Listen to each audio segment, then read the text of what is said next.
Time for another video, as Dean might say. Beer first, as we do. New one on me, this one. Jubilee, from the Kirby Lonsdale Brewery.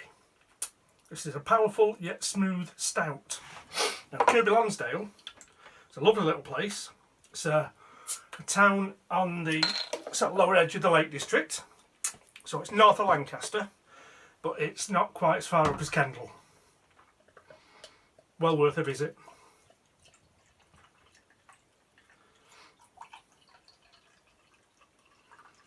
Right. Not much life. We're getting ahead, but there we go. So 5.5% by volume.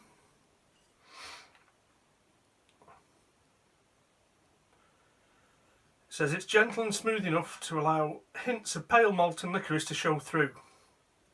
We brew with black and chocolate malt, along with a warming hint of roasted barley.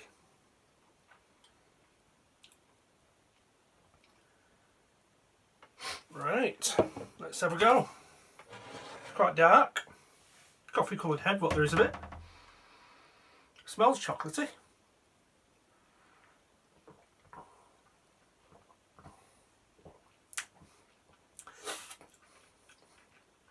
Now, doesn't look very impressive when you see the loose head, but the flavour is lovely.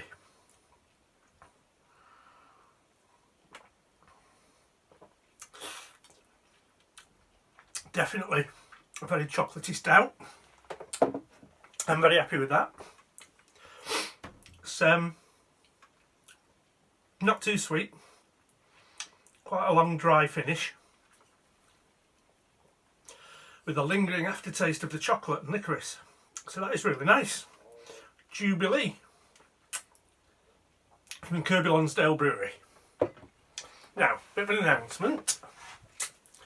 I might be leaving YouTube. Not going to stop making videos. I'm considering moving to a different platform. A video hosting platform called VidMe was brought to my attention by my good friend KnifeTex. Now, there's a lot of comments been made so far about the direction that YouTube's going. And it hasn't directly affected me much yet. I don't monetize my videos, so I've not had that aspect whereby YouTube have decided that certain people's videos aren't suitable for the advertisers, so they don't allow them to earn any money off them, which really is outrageous. It's the content creators who are supposed to be the customers, not the bloody advertisers. I have noticed a few of my videos have been deleted for copyright reasons, which strictly speaking is fair enough, because in the early days I used to just play music in the background, so technically it was a copyright issue because I wasn't paying royalties. Then I went through a long period of using open access music, shall we say, from Jamendo.com. And I haven't used full-length soundtracks on the videos for a while, but I still try and put a nice tune at the end when I do the slideshow. But I think the way it's going, pandering to advertisers and turning into a celebrity TV channel, it might be time to start looking round. So my question is, if anybody out there has used VidMe or is using VidMe, and there's something you think I particularly need to know about VidMe before I start using it, I'd be grateful if you'd leave a comment. Now, main part of the video, we're going to have a closer look at one of the very many gifts that have been sent to me by John in Alaska, 40 Below Full. This is a traditional knife in a presentation tin to mark the 100th anniversary of Schrade knives. And this was from the last year that Schrade knives were produced in America. So if you join me at the desktop, we'll have a closer look. Cheers. Okay, so here we have the 100th anniversary Schrade old timer in a presentation tin. Picture of the factory on the front. Quite an old picture judging from the vehicles. So, Schrade Knives and Tools, 1904 to 2004.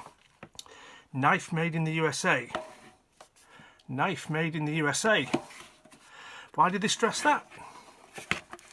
Because the tin's made in China. But if you're not in the business of making presentation tins, it makes sense to get somebody else to make them for you. Now, if we open up, put it to one side, we've got the original paperwork. Schrade made in the USA. A message from the President of Imperial Schrade. And some instructions on use and maintenance. So put those to one side. Now, before we get the knife out, we just need to talk a little bit about Schrade history, because this is it's the 100th anniversary old timer. So, Schrade Knives and Tools, as we can see there, first founded in 1904 by George Schrade. In 1946, the company was sold to Imperial Knife Associated Companies and renamed Schrade Walden Cutlery Corporation, as you can see on the old photograph of the building there. In 1958, the old timer brand was launched by Schrade. Turns out they weren't the first people to use the name.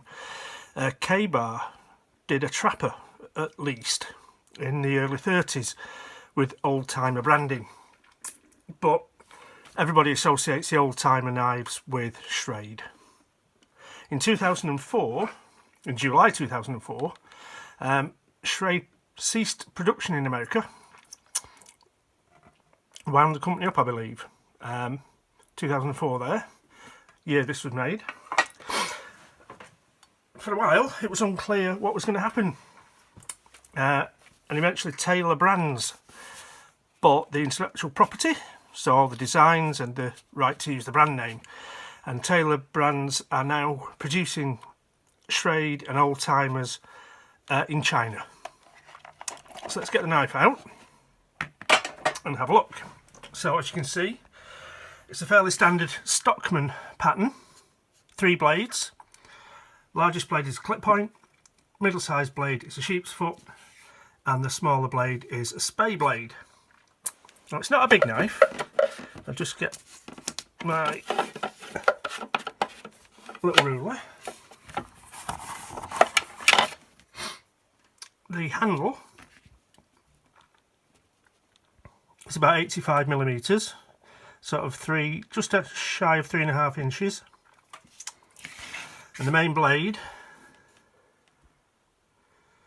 is 2.5 inches, about 63-64mm. So we do a size comparison with the Victorinox Spartan, as we usually do. As you can see, it's slightly smaller. Makes it a very UK friendly knife. All 3 blades are non-blocking and comfortably under 3 inches.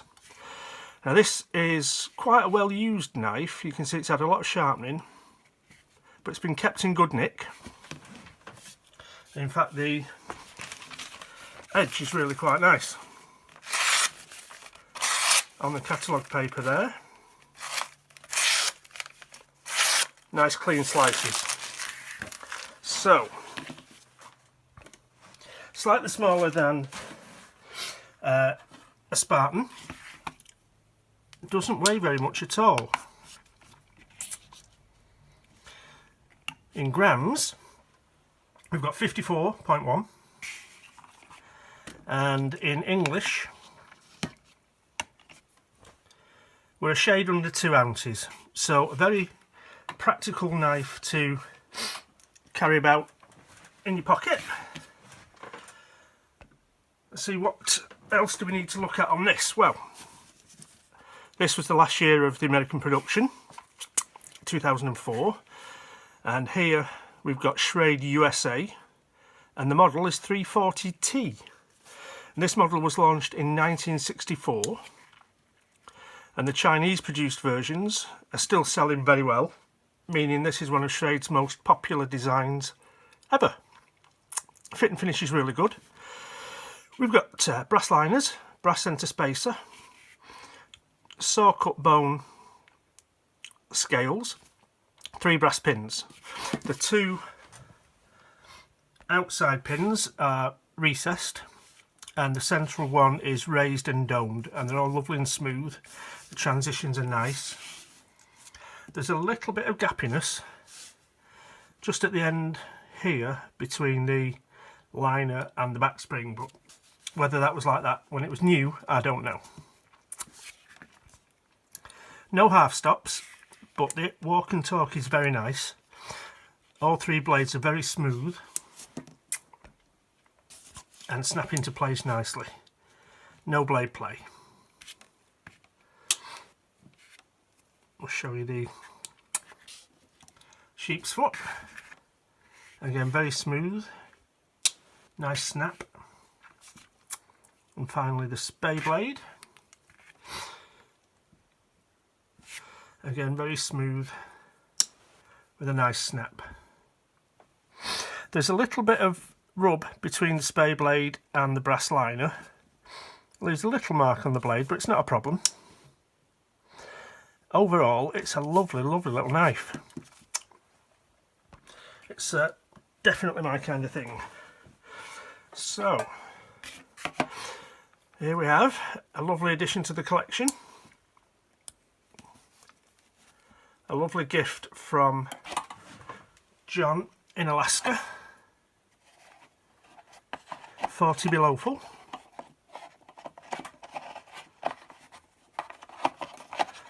Sit that in the tin.